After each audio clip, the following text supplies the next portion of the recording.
اس کا مطلب ہوا عمران صاحب واقعی آپ کے خدشات درست ثابت ہوئے ہیں۔ یہ پروجیکٹ پاکیشیا کے خلاف ہے، لیکن وہ کون سا مرکز تباہ کرنا چاہتے ہوں گے اور کس طرح تباہ کریں گے؟ بلیک زیرو نے انتہائی سنجیدہ لہجے میں کہا، ڈاکٹر لارنس کا نام سامنے آنے کے بعد اتنا تو میں دعوے کے ساتھ کہہ سکتا ہوں کہ اس پروجیکٹ کا تعلق یقیناً خلائی سائنس سے ہوگا، کیونکہ ویسٹرن کاربن کا ڈاکٹر لارنس خلائی دفاعی سائنس میں اتھارٹی کی حیثیت رکھتا ہے۔ نسلاً یہودی ہے، اسی لیے اس نے یقیناً کوئی ایسی اہم ایجاد کی ہے کہ اسرائیل نے اسے طلب کر لیا ہوگا۔ اب مجھے ویسٹرن کاربن فون کرنا پڑے گا تاکہ جولین کی بات کی تصدیق ہو سکے، عمران نے انتہائی سنجیدہ لہجے میں کہا۔ پھر اس نے ریسیور اٹھا کر تیزی سے نمبر ڈائل کرنے شروع کر دیے۔ یس رابطہ قائم ہوتے ہی دوسری طرف سے ایک بھاری آواز سنائی دی، کرنل ہارٹ سے بات کرائیں، میں پاکیشیا سے chief of secret service x 2 بول رہا ہوں۔ عمران نے ایکس 2 کے مخصوص لہجے میں کہا، او یس سر، ہولڈ آن کریں۔ دوسری طرف سے قدرے گھبرائے ہوئے لہجے میں جواب دیا گیا، ہیلو کرنل ہارٹ اسپیکنگ۔ چند لمحوں بعد ریسیور پر ایک بھاری آواز سنائی دی، یہ ویسٹرن کاربن سیکرٹ سروس کا چیف تھا۔ Ex 2 chief of Pakeshia secret service speaking, colonel Hart, آپ کے ملک میں خلائی دفاعی سائنس پر ایک سائنسدان کام کر رہے ہیں، ڈاکٹر لارنس، کیا ان سے ملاقات ہو سکتی ہے؟ میں نے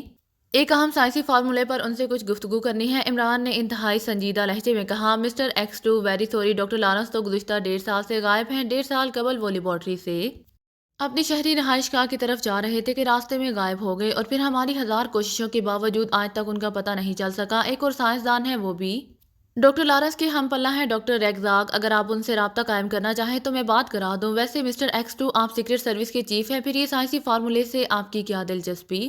کرنل ہارٹ کے لہجے میں حیرت تھی۔ یہ میرا ذاتی شغل ہے کرنل ہارٹ۔ اوکے تھینک یو، عمران نے جواب دیا اور ریسیور رکھ دیا۔ ڈاکٹر لارنس اسرائیل میں کام کر رہا ہے، ایکریمیا کی رہنے والی ایک عام عورت کو اس کا پتہ ہے، اور ویسٹرن کاربن سیکرٹ سروس کا چیف کہہ رہا ہے کہ وہ گم شدہ ہے۔ یہ کیا مطلب ہوا؟ بلیک زیرو نے حیرت بھرے لہجے میں کہا، جولین عام عورت ہے، اسی لیے اسے پتہ بھی چل گیا۔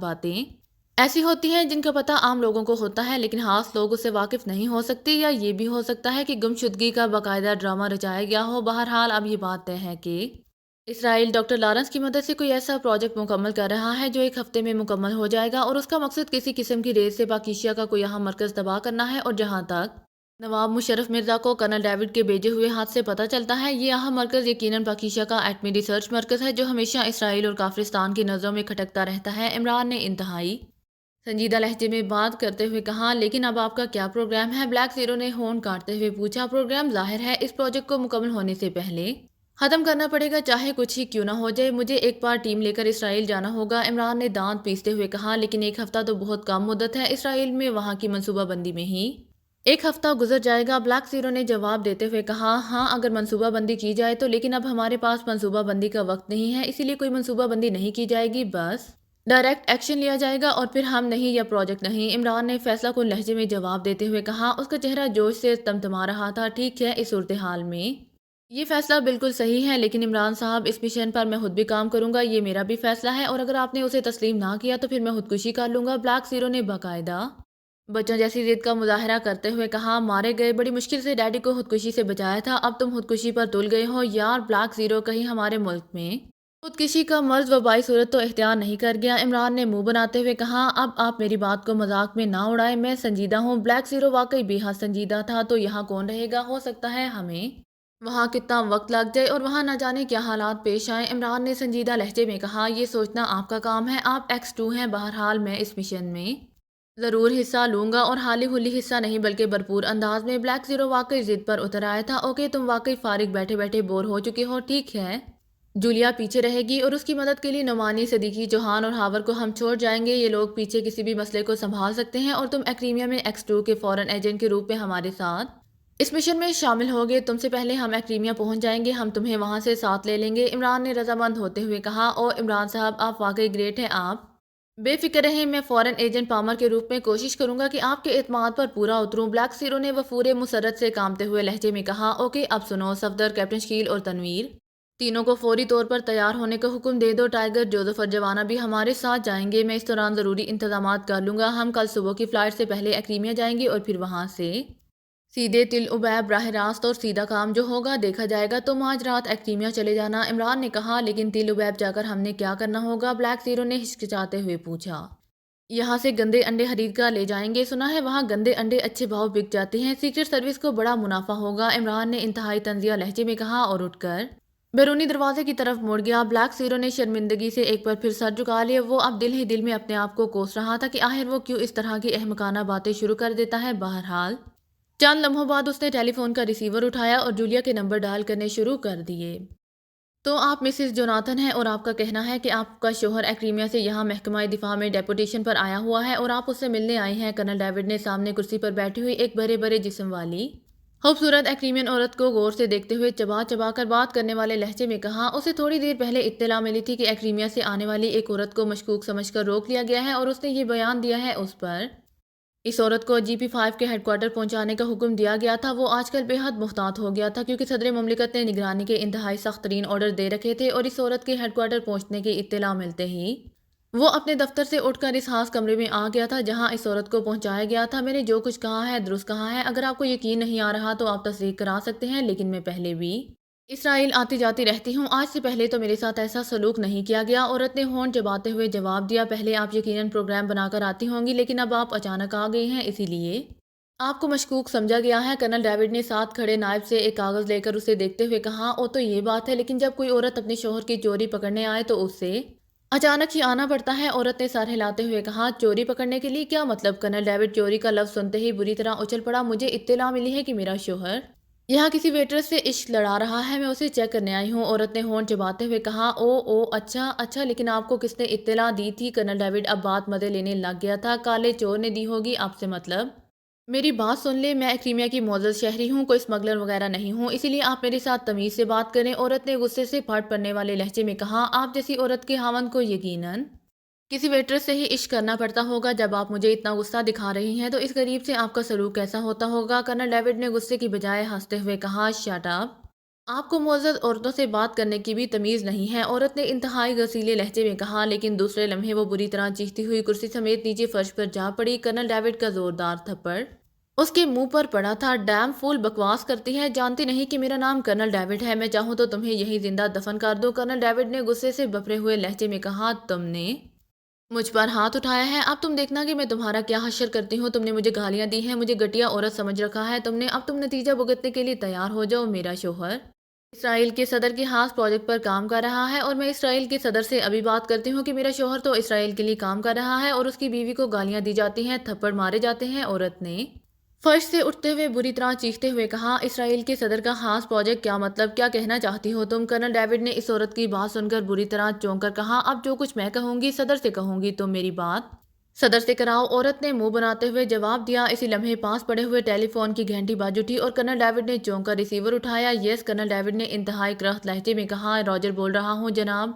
اس عورت مسز جوناتھن کے شوہر جوناتھن کے بارے میں انکوائری کرائی گئی ہے۔ یہ عورت درست کہہ رہی ہے، اس کا شوہر جوناتھن ایک سائنسدان ہے اور ایکریمیا سے ڈیپوٹیشن پر اسرائیل آیا ہوا ہے، اور جناب آج کل وہ کسی اہم ترین پروجیکٹ پر کام کر رہا ہے جس کی وجہ سے کوئی اس سے نہ مل سکتا ہے اور نہ فون پر بات ہو سکتی ہے۔ محکمہ کے حکام نے کہا ہے کہ اس عورت کو سمجھا بجھا کر عزت سے واپس بھجوا دیا جائے۔ دوسری طرف سے تیز لہجے میں جواب دیا گیا۔ ٹھیک ہے، کرنل ڈیوڈ نے کہا اور ریسیور رکھ دیا۔ عورت جو جولین تھی خاموش کھڑی تھی، اس کے گال پر کرنل ڈیوڈ کی انگلیوں کے نشانات ابھر آئے تھے۔ تمہاری انکوائری مکمل ہو گئی ہے، تم صحیح عورت ہو، اسی لیے تم واپس جا سکتی ہو، لیکن پہلے تم مجھے یہ بتاؤ گی کہ تمہیں کیسے معلوم ہوا کہ تمہارا شوہر اسرائیل کے کسی خاص پروجیکٹ پر کام کر رہا ہے؟ کرنل ڈیوڈ نے اس بار قدرے نرم لہجے میں کہا، ساتھ ہی اس نے اسسٹنٹ کو کرسی سیدھے کرنے کا اشارہ بھی کر دیا۔ مجھے 3 دن پہلے میرے شوہر نے خود فون پر بتایا تھا، جولین نے ہونٹ کاٹتے ہوئے کہا۔ پھر تم کیوں اسے چیک کرنے اچانک آ گئیں؟ کیا تمہیں اپنے شوہر پر اعتبار نہیں ہے؟ کرنل ڈیوڈ نے پوچھا۔ شوہر بہرحال مرد ہوتے ہیں اور مردوں پر اعتبار کرنا دنیا کی سب سے بڑی حماقت سمجھی جاتی ہے، جولین نے ہونٹ کاٹتے ہوئے جواب دیا۔ گو اسسٹنٹ کے کرسی سیدھے کرنے پر کرنل ڈیوڈ نے اسے کرسی پر بیٹھنے کا اشارہ کیا تھا، لیکن وہ کرسی پر نہ بیٹھی تھی، ویسے ہی کھڑی رہی تھی۔ نہ جانے تم عورتوں کے دماغ میں کس نے یہ وہم بٹھا دیا ہے۔ بہرحال مجھے بتاؤ کہ تمہیں کس نے اطلاع دی تھی کہ وہ یہاں ویٹرس سے عشق کر رہا ہے؟ کرنل ڈیوڈ نے مسکراتے ہوئے پوچھا۔ کہا تو ہے کہ کالے چور نے بتایا تھا، جولین نے ایک بار پھر غصیلے لہجے میں کہا۔ احمق عورت، آخری بار کہہ رہا ہوں کہ میرے سوالوں کے ٹھیک ٹھیک جواب دو، ورنہ میں تمہاری ایک ایک ہڈی علیحدہ کر دوں گا۔ میرا نام کرنل ڈیوڈ ہے اور میں جی پی 5 کا چیف ہوں، اسرائیل کا صدر بھی مجھ سے ڈرتا ہے، سمجھی؟ کرنل ڈیوڈ نے ایک بار پھر غصے سے بلبلا اٹھا۔ میرے ایک دوست نے بتایا تھا، جولین نے ہونٹ کاٹتے ہوئے کہا۔ اس نے جوناتھن سے جی پی 5 کے ظلم کے کئی قصے سن رکھے تھے، اس لیے اس نے سوچا کہ اس سے الجھا ہی نہ جائے تو زیادہ بہتر ہے۔ کون دوست؟ تفصیل بتاؤ اور سنو، غلط بیانی کر کے تم اپنے آپ کو پھنسوا لو گی۔ تم جو کچھ کہو گی ہم اس کی باقاعدہ تصدیق کریں گے، یہ ہمارا طریقہ کار ہے، کرنل ڈیوڈ نے تیز لہجے میں کہا۔ لیکن آخر تم اتنی انکوائری کیوں کر رہے ہو؟ میں کوئی مجرم تو نہیں ہوں، ایک معزز عورت ہو، جولین نے جھلائے ہوئے لہجے میں کہا۔ یہ سوچنا ہمارا کام ہے کہ ہم کیا کر رہے ہیں، تم صرف میرے سوالوں کا جواب دو، کرنل ڈیوڈ نے غصیلے لہجے میں کہا۔ میرے دوست کا نام علی عمران ہے اور وہ پاکیشیا میں رہتا ہے، وہ وہاں کے ڈائریکٹر جنرل انٹیلیجنس کا اکلوتا لڑکا ہے، اس کا فلیٹ کنگ روڈ پر ہے اور کچھ پوچھنا ہے کر لو تصدیق، جولین نے تیز لہجے میں کہا۔ لیکن بات ختم کرتے ہی وہ بری طرح چونک پڑی، کیونکہ کرنل ڈیوڈ کی آنکھیں اس کے کانوں تک پھیل چکی تھی اور اس کے چہرے پر ایسے آثار تھے جیسے وہ ابھی بے ہوش ہو کر گر پڑے گا۔ کیا کہہ رہی ہو تم؟ کرنل ڈیوڈ نے بڑی مشکل سے اپنے آپ کو سنبھالتے ہوئے کہا۔ لیکن ابھی تو تم بڑے روب سے بات کر رہے تھے، پھر تمہیں کیا ہو گیا ہے؟ کیا تم علی عمران کو جانتے ہو؟ جولین کے لہجے میں بے پناہ حیرت تھی۔ اچھی طرح جانتا ہوں، وہ تمہارا کیسے دوست بن گیا ہے؟ کرنل ڈیوڈ نے ہونٹ کاٹتے ہوئے کہا۔ وہ میرے شوہر جوناتھن کا کلاس فیلو ہے، ان دونوں نے اکٹھے ہی آکسفورڈ یونیورسٹی سے سائنس میں ڈی ایس سی کیا ہے، وہ جب بھی ایکڈیمیا آتا ہے ہم سے ضرور ملتا ہے۔ لیکن تم اسے کیسے جانتے ہو؟ اور پھر تم اس کا نام سنتے ہی خوفزدہ ہو گئے تھے؟ کیا وہ کوئی دہشت پسند ہے؟ وہ تو ایک سیدھا سادہ اور مسخری باتیں کرنے والا نوجوان ہے، جولین کے لہجے میں واقعی شدید حیرت تھی۔ وہ واقعی عمران کے اصل روپ سے واقف نہیں تھی، وہ تو اسے ایک ایسا لاڈلا نوجوان سمجھتی تھی جو باپ کی دولت پر شہزادیوں کی طرح عیش کرتا پھرتا تھا۔ لیکن پھر یہاں جی پی 5 کے چیف کرنل ڈیوڈ کے چہرے پر علی عمران کا نام سنتے ہی جو تاثرات پیدا ہوئے تھے، اس نے واقعی اسے چکرا دیا تھا۔ جو کچھ بھی ہے وہ ہم جانتے ہیں، آپ پلیز پوری بات تفصیل سے بتائیں کہ آپ کی اس سے کیا بات ہوئی، کب بات ہوئی اور اس نے آپ سے کیا کہا اور آپ نے اس سے کیا کہا، ایک ایک لفظ سوچ سمجھ کر بتائیے۔ علی عمران کا نام درمیان میں آ جانے کے بعد اب معاملہ سنگین ہو گیا ہے۔ کرنل ڈیوڈ کا لہجہ بے حد سخت تھا، لیکن ساتھ ہی وہ تم سے آپ پر آ گیا تھا۔ معاملہ سنگین ہو گیا ہے؟ آخر آپ کیوں پہیلیاں بجھوا رہے ہیں؟ کیسا معاملہ؟ اور اس معاملے سے میرا کیا تعلق؟ جولین اور زیادہ الجھ گئی۔ اب وہ چونکہ کھڑے کھڑے تھک گئی تھی اور اس کی جان آسانی سے چھوڑتا نظر نہیں آ رہا تھا، اسی لیے وہ مجبوراً کرسی پر بیٹھ گئی۔ مسز جوناتھن، آپ کا شوہر واقعی ہمارے ملک کے ایک اہم ترین پروجیکٹ پر کام کر رہا ہے، اسی لیے اب آپ ہمارے لیے معزز و محترم بن گئی ہیں۔ لیکن یہ پروجیکٹ انتہائی اہم ہونے کے ساتھ ساتھ انتہائی خفیہ بھی ہے اور پاکیشیا کے علی عمران نے ہمیں دھمکی دی ہوئی ہے کہ وہ اس پروجیکٹ کو تباہ کر دے گا۔ آپ اسے نہیں جانتی، وہ ایک مشہور سیکرٹ ایجنٹ ہے، اسرائیل کے ساتھ اس کی دشمنی ذاتی حدود تک پہنچ گئی ہے۔ اسی لیے اب جب کہ علی عمران کا نام سامنے آ گیا ہے، اس نے آپ کے ساتھ غلط بیانی کی ہے، تو ہمارا اس کے اصل مقصد تک پہنچنا بے حد ضروری ہے۔ یہ تفصیل میں نے اسی لیے بتا دی ہے تاکہ آپ ہمارے ساتھ بھرپور تعاون کرتے ہوئے پوری تفصیل بتا دیں۔ ویسے میں اپنے تھپڑ کے لیے آپ سے معذرت ہوا ہوں۔ کرنل ڈیوڈ کا لہجہ یکسر بدل گیا تھا۔ وہ مشہور سیکرٹ ایجنٹ ہے، وہ احمق سا نوجوان ہے، بہرحال ہوگا مجھے کیا، میں آپ کو تفصیل بتا دیتی ہوں، جولین نے حیرت بھرے لہجے میں کہا، اور پھر اس نے عمران سے ہونے والی تمام تفصیلات بتا دی۔ کرنل ڈیوڈ کریت کر پوچھتا رہا کہ یاد کر کے ایک ایک لفظ بتا دو، تو آپ کو اس عمران کی بات پر یقین نہیں آیا تھا کہ اس نے مذاق کیا ہے اور آپ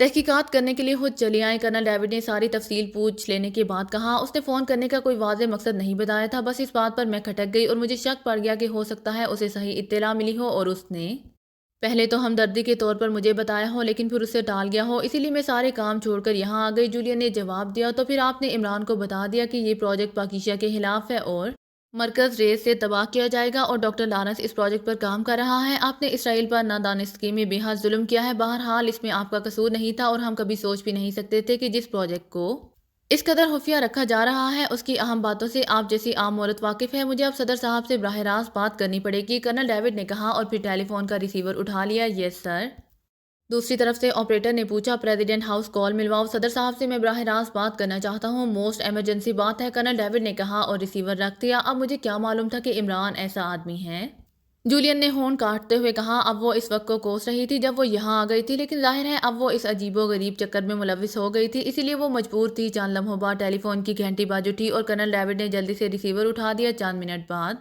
پریزیڈنٹ صاحب سے بات کیجیے گا، دوسری طرف سے آپریٹر نے کہا، اور کرنل ڈیوڈ نے صرف سر ہلانے پر اکتفا کیا اور ریسیور اٹھائے خاموش بیٹھا رہا۔ ہیلو پی اے 2 پریزیڈنٹ، چند لمحوں کے بعد صدر کے پی اے کی آواز ریسیور پر ابھری۔ یس میں کرنل ڈیوڈ اٹینڈ کر رہا ہوں، کرنل ڈیوڈ نے باوقار سے لہجے میں کہا۔ پریزیڈنٹ صاحب سے بات کیجیے، پی اے نے کہا، اور دوسرے لمحے صدر مملکت کی آواز ریسیور پر ابھری۔ کیا بات ہے کرنل ڈیوڈ، کیوں براہ راست کال کی ہے؟ صدر کے لہجے میں ہلکی سی ناخوشگواری تھی۔ سر، ریڈ ٹارگٹ کے سلسلے میں ایک اہم ترین انکشاف ہوا ہے، کرنل ڈیوڈ نے جلدی سے مؤدبانہ لہجے میں کہا، اور پھر مسز جوناتھن کی آمد سے لے کر اب تک اس کے ساتھ ہونے والی تمام گفتگو اس نے تفصیل سے دہرا دی۔ سوائے تھپڑ مارنے اور گالیاں دینے والی بات کے علاوہ وہ یہ بات صدر کو کیسے بتا سکتا تھا؟ او ویری بیڈ، اس کا مطلب ہے کہ اس عمران کو اس پروجیکٹ کے بارے میں تفصیل کا علم ہو گیا ہے۔ ویری بیڈ نیوز، صدر نے انتہائی ناخوشگوار لہجے میں کہا۔ سر، آپ بے فکر رہیں، عمران اگر اس بار آیا بھی تو اس کی لاش بھی واپس نہیں جا سکے گی۔ کرنل ڈیوڈ نے جلدی سے جواب دیتے ہوئے کہا، ہر بار تم لوگ یہی فکرے کہتے رہتے ہو اور ہر بار وہ اسرائیل کو بے پناہ نقصان پہنچا کر کامیاب لوٹ جاتا ہے۔ اب مجھے تم لوگوں پر قطعاً اعتبار نہیں رہا۔ صدر مملکت نے ایسے لہجے میں کہا جیسے وہ بات کرتے کرتے ہونٹ چبا رہے ہوں۔ جناب، اب تک اتفاقاً وہ کامیاب ہوتا رہا ہے، ورنہ ایسی کوئی بات نہیں جناب کہ وہ ہر بار کامیاب ہو جائے۔ کرنل ڈیوڈ نے فوراً ہی اس کی بات کا جواب دیتے ہوئے کہا، ٹھیک ہے، اب ہو بھی کیا سکتا ہے، دو ہی صورتیں ہیں، ایک تو یہ کہ اس پروجیکٹ کو ختم کر دیا جائے، جو اب ناممکن ہے کیونکہ اس پروجیکٹ پر اسرائیل بے پناہ رقم بھی خرچ کر چکا ہے اور کام بھی کر چکا ہے۔ اس لیے اب ہم اس موقع پر جب پروجیکٹ مکمل ہونے میں صرف چند روز باقی رہ گئے ہیں، صرف اس خوف سے کہ عمران کو اس پروجیکٹ کا علم ہو گیا ہے، پیچھے نہیں ہٹ سکتے۔ اسی لیے دوسری صورت یہی رہ گئی ہے کہ اگر عمران اس پروجیکٹ کو ختم کرنے کے لیے آئے تو اس کا خاتمہ ہر صورت میں کر دیا جائے۔ صدر مملکت کا لہجہ الجھا ہوا تھا۔ یس سر، آپ بے فکر رہیں سر، اس پر ہم اپنی جان کی بازی لگا کر اس کا خاتمہ کر دیں گے۔ آپ بالکل بے فکر رہیں سر، کرنل ڈیوڈ نے کہا، بالکل ٹھیک، اب میں نے فیصلہ کر لیا ہے کہ اگر اس بار عمران کامیاب ہو گیا تو آپ واقعی جان کی بازی ہار جائیں گے، آپ اور کرنل فرانک دونوں کو گولی مار دی جائے گی۔ اور سن لو کہ یہ میرا حتمی فیصلہ ہے، اس فیصلے میں کوئی تبدیلی یا نظر ثانی نہیں ہوگی۔ پہلے میں نے سوچا تھا کہ تم دونوں کو ہٹا کر اسرائیل کی دوسری خفیہ تنظیموں کو تمہاری جگہ آگے لایا جائے، لیکن پھر میں نے یہ سوچ کر ارادہ بدل دیا ہے کہ ان کی نسبت تم دونوں عمران سے زیادہ واقف ہو، وہ نئے ہوں گے، اسی لیے ہو سکتا ہے کہ وہ عمران کے حربوں کو نہ سمجھ سکے۔ چنانچہ ریڈ اسکوائر کی حفاظت کے لیے GB5 اور ریڈ آرمی کو اس کی ذمہ داری سونپی گئی۔ تم دونوں جو چاہو انتظام کرو، اس سے مجھے کوئی غرض نہیں، میں صرف اتنا چاہتا ہوں کہ ریڈ ٹارگٹ مکمل ہونے میں کوئی رکاوٹ نہ پڑے۔ ویسے تم دونوں کے لیے یہی بہتر ہوگا کہ تم ریڈ اسکوائر میں مشین کو پہنچنے سے پہلے اس عمران کو پکڑ کر اس کا خاتمہ کر دو۔ صدر مملکت نے انتہائی تیز لہجے میں کہا، بہتر سر، اگر عمران نے اسرائیل میں داخل ہونے کی کوشش کی تو وہ لازماً پکڑا جائے گا سر، آپ بے فکر رہیں سر، کرنل ڈیوڈ نے جواب دیا۔ جہاں تک میں عمران کی فطرت کو سمجھا ہوں، وہ لازماً اس پروجیکٹ کو تباہ کرنے آئے گا، اور چونکہ اب اس کے پاس وقت کم ہوگا بلکہ نہ ہونے کے برابر ہوگا، اسی لیے وہ اس بار یقیناً ڈائریکٹ ایکشن کرنے کی کوشش کرے گا۔ ایسی صورت میں اس کا پکڑا جانا زیادہ آسان ہوگا، اسی لیے اس بار اسے واپس نہیں جانا چاہیے، ورنہ دوسری صورت میں اپنے فیصلے پر عمل درآمد کرنے پر مجبور ہو جاؤں گا۔ صدر نے انتہائی سرد لہجے میں کہا، یس سر، کرنل ڈیوڈ نے جواب دیا۔ اوکے، اور کوئی بات؟ صدر مملکت نے انتہائی خشک لہجے میں کہا، جناب، یہ مسز جوناتھن کے بارے میں کیا حکم ہے؟ کرنل ڈیوڈ نے کہا، یہ عام عورت ہے۔ اب یہ اتفاق تھا کہ اس کے تعلقات عمران سے تھے اور پھر اس کا شوہر بھی ہمارے لیے کام کر رہا ہے، اسی لیے تم اسے جہاز پر سوار کر کے واپس بھجوا دو۔ صدر مملکت نے جواب دیا، اور اس کے ساتھ ہی رابطہ ختم ہو گیا اور کرنل ڈیوڈ نے ایک طویل سانس لیتے ہوئے ریسیور رکھ دیا۔ تم نے سن لیا مسز جوناتھن، تمہاری ذرا سی حماقت نے کیا گل کھلائے ہیں۔ صدر مملکت نے تم پر مہربانی کی ہے کہ تمہیں زندہ واپس بھیجنے کے احکامات دے دیے ہیں، لیکن ایک بات بتا دوں، ایکٹیمیا میں بھی ہماری خفیہ آنکھیں تمہاری مسلسل نگرانی کرتے رہیں گی، اور اگر تم نے وہاں اپنے سائے سے بھی اب اس پروجیکٹ یا ہمارے درمیان ہونے والی گفتگو کا ذکر کیا تو تمہارے جسم میں دوسرے لمحے سینکڑوں سوراخ ہو جائیں گے۔ کرنل ڈیوڈ نے انتہائی تلخ لہجے میں کہا، میں سمجھتی ہوں، آپ بے فکر رہیں، میں محتاط رہوں گی۔ جولین نے سر ہلاتے ہوئے جواب دیا، ویسے وہ اب دل ہی دل میں سوچ رہی تھی کہ جسے وہ عام سا مسخرہ سمجھتی ہے، وہ تو اس قدر اہم شخصیت ہے کہ اسرائیل جیسے ملک کا صدر بھی اسے خوفزدہ ہے، لیکن اس نے اپنے خیالات کا اظہار نہ کیا۔ محترمہ کو ساتھ لے جاؤ اور اپنے سامنے ایکٹیمیا جانے والے جہاز پر سوار کر دو، اس وقت تک تم نے وہیں رہنا ہے جب تک کہ جہاز پرواز نہ کر جائے۔ کرنل ڈیوڈ نے اپنے نائب سے مخاطب ہو کر کہا، اور پھر خود اٹھ کر تیزی سے بیرونی دروازے سے باہر نکل گیا۔ قبرص کے دارالحکومت نکوشیا کے شاندار 5 اسٹار ہوٹل کے ایک کمرے میں اس وقت عمران اور اس کے سارے ساتھی موجود تھے۔ وہ سب قبرص کے مقامی باشندوں کے میک اپ میں تھے۔ عمران اپنے ساتھیوں سمیت پاکیزیا سے اسمگلروں کی خفیہ لانچوں کے ذریعے پہلے کافرستان گیا، اور پھر وہاں سے وہ نئے میک اپ میں بین الاقوامی پرواز کے ذریعے ترکیہ پہنچے، اور ایک بار پھر وہاں سے انہوں نے میک اپ تبدیل کیے اور قبرص کے مقامی باشندوں کے میک اپ میں ایک پرواز کے ذریعے جزیرہ قبرص کے دارالحکومت نکوشیا پہنچ گئے۔ پہلے عمران کا پروگرام پاکیزیا سے براہ راست ایکٹیمیا پہنچنے کا تھا، اور پھر وہ ایکٹیمیا سے اسرائیل جانا چاہتا تھا، لیکن بعد ازاں اس نے پروگرام تبدیل کر دیا۔ بلیک زیرو کو اس نے پہلے کافرستان بھجوا دیا تھا، اسی لیے کافرستان پہنچنے کے بعد بلیک زیرو ان کے ساتھ آ ملا تھا، اور عمران نے اپنے ساتھیوں سے اس کا تعارف یہ کہہ کر کرایا تھا کہ اس کا نام راشد ڈار ہے اور وہ کافرستان میں پاکیزیا سیکرٹ سروس کا مقامی ایجنٹ ہے۔ چنانچہ بلیک زیرو اب راشد ڈار کے میک اپ میں ان کے ہمراہ تھا۔ اس سے پہلے بلیک زیرو جب بھی ٹیم میں شامل ہوتا تھا تو وہ اپنے آپ کو ہمیشہ لیے دیے رکھتا تھا، لیکن اس بار اس نے اپنی پالیسی بدل دی تھی، اور اب وہ ٹیم کے تمام ممبروں کے ساتھ ہی اس طرح گل مل گیا تھا، اور اس کی شوخ اور دلچسپ فکروں نے سب ساتھیوں کو ذہنی طور پر اس کے قریب کر دیا تھا۔ بلیک زیرو نے اپنے آپ کو ایک شوخ طبیعت اور کھلنڈے نوجوان کے طور پر متعارف کرایا تھا۔ اس نے اپنے ساتھیوں کو بتایا تھا کہ وہ کافرستان کی ملٹری انٹیلیجنس میں ڈیسک ورک کرتا رہا ہے، لیکن چونکہ اس کے زیادہ تر رشتہ دار پاکیزیا میں رہتے ہیں، اسی لیے وہ ذہنی طور پر وہ کافرستان کی نسبت پاکیزیا کو اچھا سمجھتا تھا، اور پھر اس نے پاکیزیا کی ملٹری انٹیلیجنس کو کافرستان کا ایک اہم راز سپلائی کر دیا، جس کے بارے میں کافرستان کے حکام کو شک پڑ گیا تھا۔ انہوں نے انکوائری کی لیکن وہ کوئی ثبوت حاصل نہ کر سکے، اسی لیے میرا کورٹ مارشل تو نہ ہوا، البتہ انہوں نے مجھے سروس سے فائر کر دیا۔ چونکہ میں صرف ڈیسک ورک کرتا رہا تھا، اسی لیے انہوں نے میری نگرانی بھی نہ کی، اور پھر میں آوارہ گردی کرتے ہوئے مسٹر ناٹران سے ٹکرا گیا اور مسٹر ناٹران کے ساتھ کام کرنے لگا۔ اس کے بعد ایک کیس میں عمران کے ساتھ بھی میں نے کام کیا، اور عمران صاحب کو میرا کام پسند آ گیا تھا، اسی لیے اس مشن میں عمران صاحب نے مجھے ساتھ شامل کر لیا ہے۔ اس طرح اس نے ایک کہانی بنا کر سب کو مطمئن کر دیا تھا۔ وہ سب ویسے بھی X2 کے انتظامات کے دل ہی دل میں قائل ہو گئے تھے، اور کیونکہ پاکیشیا سے روانہ ہونے سے لے کر اس 5 اسٹار ہوٹل تک وہ مسلسل سفر کرتے رہے تھے اور ہر جگہ ان کے کاغذات پہلے سے تیار تھے۔ عمران کے ساتھ بلیک زیرو کے علاوہ ٹیم میں سے صرف کیپٹن شکیل صفدر اور تنویر شامل تھے، جبکہ ٹائیگر جوزف اور جوانا کو بھی عمران اپنے ساتھ لایا تھا۔ جوزف اور جوانا پر بھی عمران نے میک اپ کیا تھا۔ وہ دونوں بھی اس وقت قبرصی باشندوں کے میک اپ میں تھے، البتہ ان کے ڈیل ڈول بہرحال اس طرح تھے کیونکہ رنگ اور ناک نقشہ تو بدلا جا سکتا تھا، ڈیل ڈول نہ بدلا جا سکتا تھا۔ عمران یہاں پہنچنے کے بعد کافی دیر تک غائب رہا تھا اور ابھی تھوڑی دیر پہلے واپس آیا تھا، اور واپس آنے کے بعد بھی وہ مسلسل مختلف لوگوں کو ٹیلی فون کرنے میں مصروف رہا تھا، اسی لیے باقی ساتھی خاموش بیٹھے رہے تھے۔ ہاں تو مہربانوں، قدردانوں، آپ سب نے اب تک کل کتنی مکھیاں ماری ہیں؟ خاموش بیٹھے بیٹھے عمران نے ریسیور رکھتے ہی ساتھیوں سے مخاطب ہو کر کہا، عمران صاحب ہم تو مکھیاں مارتے رہے اور آپ مکھیاں نگلتے رہے۔ بلیک زیرو نے مسکراتے ہوئے کہا، او مسئلہ تو غلط ہو گیا، مری ہوئی مکھیاں نہیں نگلی جاتی، زندہ مکھیاں نگلی جاتی ہیں، اسی لیے آپ سب حلق میں انگلیاں ڈالیں اور جتنی مری ہوئی مکھیاں نگلی ہیں سب باہر نکال دیجئے۔ میں ابھی ہوٹل انتظامیہ کو آرڈر دے دیتا ہوں، وہ آپ کو زندہ مکھیاں سپلائی کر دیں گے تاکہ آپ اپنا شغل جاری رکھ سکیں، عمران نے جواب دیتے ہوئے کہا، اور بلیک زیرو اس کے اس خوبصورت جواب پر چیمٹنے پر مجبور ہو گیا۔ عمران صاحب، آپ نے ابھی تک کوئی پروگرام نہیں بتایا۔ یہ تو ہمیں معلوم ہو گیا ہے کہ اس بار ہمیں قبرصی باشندوں کے روپ میں تل عبیب میں داخل ہونا ہوگا، لیکن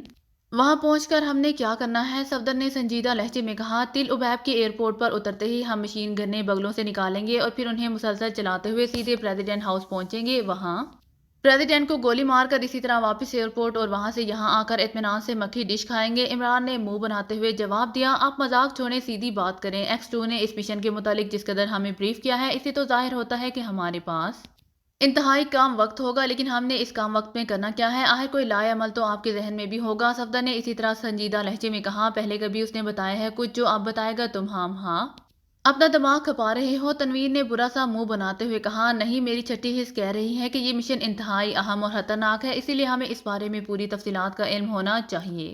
صفدر نے اسی طرح سنجیدہ لہجے میں کہا، تمہاری بات درست ہے صفدر، مشن واقعی انتہائی اہم اور خطرناک ہے، ہم یہاں تک تو پہنچ گئے ہیں۔ یہ نیا راستہ میں نے اسی لیے منتخب کیا ہے کہ قبرص اور اسرائیل کے تعلقات بے حد دوستانہ ہیں، اس لیے قبرصی باشندوں کے لیے اسرائیلی حکام اور عوام کے دلوں میں خاصا نرم گوشہ موجود ہے، اور کوئی لمبا راستہ اختیار کرنے کے لیے میرے پاس وقت بھی نہیں ہے۔ دوسری بات یہ کہ میں اس مشن میں فلسطینی تنظیموں کو شامل نہیں کرنا چاہتا۔ ویسے بھی GP5 اور ریڈ آرمی دونوں نے فلسطینیوں پر کڑی نگرانی کا انتظام کر رکھا ہوگا، لیکن اصل مسئلہ یہ ہے کہ ابھی تک یہ نہیں پتہ چل سکا کہ یہ پروجیکٹ کہاں مکمل ہو رہا ہے۔ جب تک اس جگہ کا حتمی پتہ نہ چل جائے ہمارا تل عبیب جانا فضول ہوگا۔ عمران نے سنجیدہ لہجے میں کہا، یہ تو درست ہے، لیکن اس بات کا کیسے پتہ چلے گا؟ صفدر نے جواب دیا، مجھے پتہ چلا ہے کہ اسرائیل کے پریزیڈنٹ ہاؤس میں ایک قبرصی ملازم ہے، وہ وہاں جوائنٹ سیکرٹری ہے، اور جوائنٹ سیکرٹری ایک ایسا عہدہ ہوتا ہے جو اہم ترین ملکی رازوں سے باخبر ہوتا ہے۔ میں اس آدمی کے مکمل کوائف حاصل کرنا چاہتا ہوں تاکہ اس کے ذریعے اس پروجیکٹ کے اصل سپاٹ تک پہنچا جا سکے۔ عمران نے جواب دیا، ایسا نہ ہو کہ ان کوائف کا پتہ کرنے میں دیر ہو جائے اور ادھر وہ لوگ پروجیکٹ ہی مکمل کر لیں۔ کیپٹن شکیل نے بات کرتے ہوئے کہا، نہیں، زیادہ سے زیادہ 1 گھنٹے تک اس بات کا حتمی پتہ چل جائے گا، اور اگر پتہ نہ چلا تب بھی شام کی فلائٹ سے میں نے تل عبیب کے لیے سیٹیں بک کرا دی ہیں۔ ہم بہرحال شام کو تل عبیب روانہ ہو جائیں گے، اس کے بعد جو ہوگا دیکھا جائے گا۔ عمران نے سر ہلاتے ہوئے کہا، عمران صاحب، ہمیں وہاں اسلحے کی ضرورت تو پڑے گی، لیکن ظاہر ہے ہم ساتھ کوئی اسلحہ نہیں لے جا سکتے، اس کے لیے کیا پلاننگ کی گئی ہے؟ بلیک زیرو نے پوچھا، یہاں سے 2-4 حسین عورتیں ساتھ لے جائیں گے، میرے خیال میں اتنا اسلحہ ہی کافی رہے گا، کشتوں کے پشتے لگ جائیں گے۔ عمران نے مسکراتے ہوئے جواب دیا، اور بلیک زیرو کے ساتھ ساتھ سب باقی ممبرز بھی ہنس پڑے۔ ماسٹر، اسلحے والا مسئلہ میں حل کر سکتا ہوں۔ جب میں ماسٹر کلرز میں تھا تو میں اکثر تل عبیب آتا جاتا رہتا تھا، وہاں میرا ایک نجی دوست ہے جو ویسے تو پکا یہودی ہے، لیکن اگر اسے بھاری رقم ادا کر دی جائے تو وہ نہ صرف ہمارے لیے محفوظ پناہ گاہ کا بندوبست کر سکتا ہے بلکہ کاریں اور ضروری اسلحہ بھی مہیا کر سکتا ہے۔ جوانا نے کہا، لیکن اگر اس نے ساتھ ہی مخبری بھی کر دی تب؟ عمران نے مسکراتے ہوئے پوچھا، ایسی کوئی بات نہیں، میں اس کی فطرت سے اچھی طرح واقف ہوں، وہ مر تو سکتا ہے لیکن یہ کام نہیں کر سکتا۔ جوانا نے با اعتماد لہجے میں کہا، اوکے، اگر ایسی بات ہے تب تو تم نے میرے لیے واقعی ایک بڑا مسئلہ حل کر دیا ہے، ورنہ نہ جانے مجھے ان انتظامات کے لیے مزید کتنے پاپڑ بیلنے پڑ جاتے، لیکن اس کا مطلب ہے کہ تمہیں اب اصل شکل میں ساتھ لے جانا پڑے گا، ورنہ وہ یہودی لا محالہ بدک جائے گا، عمران نے مسکراتے ہوئے کہا۔ ماسٹر ایکریمیا میں کالے لوگوں کی خاصی اکثریت ہے، اسی لیے میں اور جوزف اگر اصل شکل میں بھی وہاں جائیں تو کسی کو شک نہیں ہوگا۔ اسرائیل میں بھی ایکریمیا سے کالے لوگ آتے جاتے رہتے ہیں، یہ وہاں کے معمول کی بات ہے، اور پھر ہم دونوں آپ کے ساتھ کبھی بھی اسرائیل نہیں گئے، اسی لیے ہماری وجہ سے آپ پہچانے بھی نہیں جا سکتے، جوانا نے جواب دیا۔ لیکن ایسا نہ ہو کہ تمہارا قبرصی میک اپ اترنے کے ساتھ ساتھ تمہاری عقل میں آ جانے والی روشنی بھی ساتھ ہی غائب ہو جائے، عمران نے ہنستے ہوئے کہا، اور جوانا کے ساتھ ساتھ باقی سب ممبران بھی ہنس پڑے۔ ماسٹر میری عقل سے آپ بے فکر رہیں، اتنی عقل مجھ میں ہے کہ میں آپ کا ساتھ دے سکتا ہوں، جوانا نے ہنستے ہوئے کہا۔ اوکے، پھر مجھے تم دونوں کے لیے نئے کاغذات بنوانا پڑیں گے، ٹھیک ہے؟ تم دونوں کا میک اپ صاف کر دوں، اب تم دونوں اپنی اصل شکلوں میں ہی ساتھ جاؤ گے، عمران نے کرسی سے اٹھتے ہوئے کہا، اور جوانا بھی مسکراتا ہوا کرسی سے اٹھ کھڑا ہوا۔ تل عبیب کے شمال مشرق میں واقع ایک بازار نوادرات کی دکانوں کے لیے بے حد مشہور تھا۔ یہاں کی دکانوں پر واقع ایسی نادر چیزیں مل جاتی تھی جنہیں صحیح معنوں میں نوادرات کہا جا سکتا تھا۔ اس بازار کا نام البرٹ اسٹریٹ تھا، اور البرٹ اسٹریٹ میں سب سے بڑی دکان شاٹیک ہاؤس تھی، جو ہر وقت نوادرات کے شوقین لوگوں سے بھری رہتی تھی۔ شاٹیک ہاؤس کا مالک شاپور تھا، جس کا شمار نہ صرف تل عبیب کے امیر ترین افراد میں ہوتا تھا بلکہ شاپور کے تعلقات اسرائیل کے اعلیٰ ترین حکام سے بھی بے حد خوشگوار تھے۔ وہ اسرائیل کے ساتھ ساتھ ایکریمیا کی بھی شہریت رکھتا تھا، اسی لیے ایکریمیا میں اس کا آنا جانا رہتا تھا۔ اس کا نوادرات کا بزنس بے حد کامیاب تھا، اس نے پوری دنیا میں اپنے ایجنٹ چھوڑ رکھے تھے جو وہاں سے نوادرات کوڑیوں کے مول خرید کر اسے بیچتے رہتے، اور وہ ایکریمیا اور اسرائیل میں انہیں سونے سے بھی زیادہ مہنگے داموں فروخت کرتا رہتا تھا۔ ایکریمیا کی معروف ترین انٹیلین اسٹریٹ میں بھی اس کا نوادرات کا بہت بڑا اسٹور تھا، لیکن وہاں کا سارا انتظام اس کے بیٹے کے سپرد تھا۔ شاپور مستقل طور پر اسرائیل میں ہی رہتا تھا، البتہ انتظامی معاملات کے سلسلے میں اسے ایکریمیا سے اسٹور میں بھی جانا پڑتا تھا۔ اس وقت شاپور اسٹور کے پیچھے بنے ہوئے اپنے انتہائی شاندار اور آرام دہ دفتر میں بیٹھا ایک قدیم اور خوبصورت صراحی کو سامنے رکھے غور سے دیکھ رہا تھا۔ وہ باریک جسم کا مالک تھا، اور اس کی توند بھی خاصی باہر کو نکلی ہوئی تھی، لیکن اس کے جسم کی نسبت اس کا چہرہ بالکل کسی بچے کی طرح چھوٹا تھا۔ اس کے چہرے پر بچوں سی معصومیت ہر وقت طاری رہتی تھی، لیکن اس کی چھوٹی چھوٹی آنکھوں میں کسی کوبرے سام جیسی چمک تھی، اور یہی چمک بتاتی تھی کہ وہ کاروباری معاملات میں بے حد ہوشیار اور عیار واقع ہوا ہے۔ یہی شاپور تھا جس کا ذکر جوانا نے عمران سے کیا تھا۔ شاپور کی زندگی کا ایک دوسرا رخ بھی تھا جس سے بہت کم لوگ واقف تھے۔ وہ ناجائز اسلحے کا بھی بہت بڑا اسمگلر تھا، لیکن اس نے اس کاروبار کو اس قدر خفیہ رکھا ہوا تھا کہ بظاہر کوئی بھی اس کی زندگی کے اس رخ سے واقف نہیں تھا۔ سب اسے نوادرات کا بہت بڑا بیوپاری ہی سمجھتے تھے۔ شاپور صراحی کو غور سے دیکھ رہا تھا کہ دفتر کا دروازہ کھلا اور ایک نوجوان اندر داخل ہوا۔ سر، دو صاحب آپ سے ذاتی طور پر ملنا چاہتے ہیں، نوجوان نے اندر آتے ہی مؤدبانہ لہجے میں کہا۔ کیوں، کیا کسی چیز کی قیمت میں کمی کرانا چاہتے ہیں؟ شاپور نے چونک کر نوجوان کی طرف دیکھتے ہوئے کہا۔ نو سر، انہوں نے شو روم کا چکر ضرور لگایا ہے، لیکن انہوں نے کسی نو وارد کو کوئی پسند نہیں کیا، اور پھر انہوں نے آپ سے ذاتی طور پر ملنے کی درخواست کی ہے۔ دونوں ہی حبشی ہیں اور دونوں کا تعلق ایکریمیا سے ہے۔ ان میں سے ایک کا نام جوانا اور دوسرے کا نام جوزف ہے، نوجوان نے بڑے مؤدبانہ انداز میں تفصیل سے جواب دیتے ہوئے کہا۔ جوانا اور جوزف ایکریمین حبشی، اچھا بھیج تو اندر، شاپور نے سوچتے ہوئے انداز میں کہا، اور نوجوان سر ہلاتا ہوا واپس مڑ گیا۔ چند لمحوں بعد دروازہ کھلا اور شاپور نے چونک کر دیکھا تو بے اختیار کرسی سے اٹھ کھڑا ہوا۔ ارے ماسٹر کلرز کے جوانا، یہ تم ہو؟ اوہو، بڑے عرصے بعد ملاقات ہو رہی ہے، تم تو گدھے کے سر سے سینگ کی طرح غائب ہو گئے تھے، سنا تھا کہیں ایشیا میں چلے گئے ہو، شاپور نے بڑے بے تکلفانہ انداز میں کہا۔ لیکن اس نے مسافیہ کے لیے ہاتھ نہیں بڑھایا تھا۔ یہ میرا ساتھی ہے جوزف، اور تم ابھی ویسے کے ویسے پکے یہودی ہو، مسافیہ کے لیے ہاتھ نہیں بڑھایا کہ اس طرح کچھ نہ دینے کا شک پڑتا ہے، جوانا نے مسکراتے ہوئے بڑے باوقار لہجے میں کہا۔ ارے یہ بات نہیں جوانا، دراصل تم سے جب بھی میں نے مسافیہ کیا، بعد میں کم از کم 1 مہینہ مجھے انگلیوں پر پلاسٹر چڑھائے رکھنا پڑتا ہے، شاپور نے ہنستے ہوئے کہا، اور جوانا ہنس پڑا۔ ویسے تم نے اپنی جوڑی ڈھونڈ ہی لی ہے، مسٹر جوزف بھی تمہاری طرح ہی کالے دیو ہیں، شاپور نے جوانا کے ساتھ کھڑے ہوئے جوزف کو دیکھتے ہوئے کہا۔ مسٹر شاپور، آپ کی بے تکلفی جوانا سے ہوگی، مجھ سے نہیں، اسی لیے مجھ پر فکرہ کسنے والے بعد میں باقی بچ جانے والے دان گنتے رہتے ہیں۔ چونکہ یہ پہلی ملاقات ہے، اسی لیے اسے لاسٹ وارننگ سمجھے، جوزف نے انتہائی کرخت لہجے میں کہا۔ او ویری سوری مسٹر جوزف، واقعی مجھے ایسا فکرہ نہیں کسنا چاہیے تھا، دراصل مسٹر جوانا سے میری بے تکلفی ہے، اسی لیے انہیں آپ کا ساتھی سمجھتے ہوئے میں نے ایسا کہہ دیا۔ ویری سوری، شاپور نے فوراً ہی سنجیدہ لہجے میں کہا۔ چھوڑو جوزف، دماغ ٹھنڈا رکھا کرو، ہر جگہ جھگڑا اچھا نہیں لگتا، جوانا واقعی کوئی مدبر لگ رہا تھا۔ تشریف رکھیے، فرمائیے کیا پینا پسند کریں گے؟ ویسے یہاں سادہ پانی بہت ٹھنڈا ملتا ہے، شاپور نے کرسیوں کی طرف اشارہ کرتے ہوئے اپنی مخصوص یہودی طبیعت کے مطابق کہا تو جوانا اس پر کھلکھلا کر ہنس پڑا، البتہ اس پر جوزف بھی مسکرائے بغیر نہ رہ سکا۔ جس کام کے لیے میں آیا ہوں، اس کے بعد تم ہمیں تل عبیب کا سب سے قیمتی مشروب پلانا فخر سمجھو گے، جوانا نے کرسی پر بیٹھتے ہوئے مسکرا کر کہا۔ جوزف بھی خاموشی سے ساتھ والی کرسی پر بیٹھ گیا۔ ان دونوں کے جسموں پر انتہائی قیمتی اور شاندار کپڑے کے 3 پیس سوٹ تھے اور ان سوٹوں میں ان کی شخصیت کچھ اور زیادہ باروب نظر آتی تھی۔ اچھا کیا کام ہے، جلدی بتاؤ، تم نے تو میرے خون کی رفتار تیز کر دی ہے، شاپور نے اشتیاق آمیز لہجے میں کہا۔ کوئی مداخلت تو نہیں ہوگی یا کوئی لیکیج، جوانا نے ادھر ادھر دیکھتے ہوئے کہا۔ یہ بات ہے، 1 منٹ، شاپور نے جلدی سے کہا اور کرسی سے اٹھ کر اپنے عقب میں موجود الماری کی طرف بڑھ گیا۔ اس نے الماری کے پٹ کھولے اور اندر ہاتھ ڈال کر کوئی بٹن دبایا تو تیز سرر سرر کی آوازوں کے ساتھ ہی کمرے کے دونوں دروازوں، اوپر روشن دانوں اور ایک کھڑکی پر فولادی چادریں گر گئیں۔ اب یہ کمرہ ہر لحاظ سے محفوظ ہے، کھل کر بات کرو، شاپور نے مسکراتے ہوئے کہا اور دوبارہ کرسی پر بیٹھ گیا۔ اوکے، بڑا سودا ہے یوں تو، اور بھی یہاں سپلائر بے شمار ہیں، لیکن میں نے سوچا کہ شاپور دوست ہے، اس سے بات نہ کی جائے تو بعد میں ناراض ہو جائے گا، جوانا نے مسکراتے ہوئے کہا اور جیب سے ایک کاغذ نکال کر شاپور کی طرف بڑھا دیا۔ شاپور نے مسرت بھرے انداز میں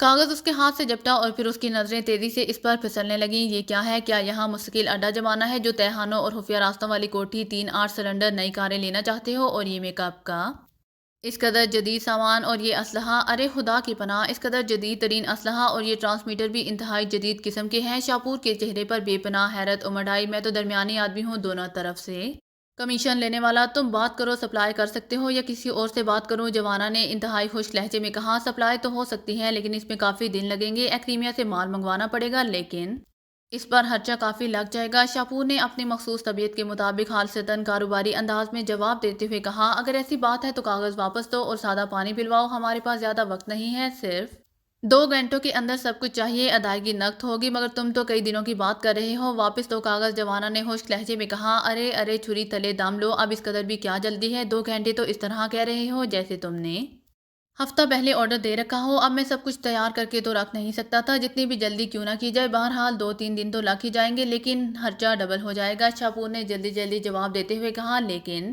کاغذ اس نے اپنے ہاتھ میں ہی رکھا تھا۔ دیکھو شاپور، میرے پاس زیادہ وقت نہیں ہے، یہاں ایسی پارٹیاں ہیں جو یہ سب کچھ 1 گھنٹے میں مہیا کر سکتی ہیں، میں تو مہمین تمہیں 2 گھنٹے دے رہا ہوں، آخری بات کرو، 2 گھنٹوں کے اندر اندر سب کچھ مہیا کر سکتے ہو تو ٹھیک ہے، رقم بتاؤ ورنہ تمہاری ہماری بات چیت ختم، جوانا کا لہجہ انتہائی سخت تھا۔ یار، ایک تو تم جب بھی آتے ہو ہوا کے گھوڑے پر سوار ہو کر آتے ہو، بہرحال اب تم میرے پاس آ ہی گئے ہو تو ٹھیک ہے، 2 گھنٹے میں سب کچھ مہیا ہو جائے گا، لیکن رقم 1 منٹ مجھے حساب کرنے دو، شاپور نے کہا اور جلدی سے میز پر رکھا ہوا کیلکولیٹر اٹھا کر اس پر حساب کرنے میں مصروف ہو گیا۔ جوانا نے مانی ہیز نظروں سے جوزف کی طرف دیکھا اور جوزف سر ہلاتے ہوئے مسکرا دیا۔ شاپور کافی دیر تک حساب کتاب میں مصروف رہا اور پھر اس نے ایک طویل سانس لیتے ہوئے کیلکولیٹر واپس میز پر رکھ دیا۔ یہ کوٹھی تم کتنے عرصے تک رکھنا چاہتے ہو؟ شاپور نے جوانا سے پوچھا۔ عرصہ طے نہیں ہے، ویسے زیادہ سے زیادہ 1 مہینے تک، اس سے زیادہ نہیں، جوانا نے سر ہلاتے ہوئے کہا۔ اگر آپ کو میری ویڈیو پسند آئے تو please like, share and subscribe کرنا مت بھولیے گا۔ جزاک اللہ۔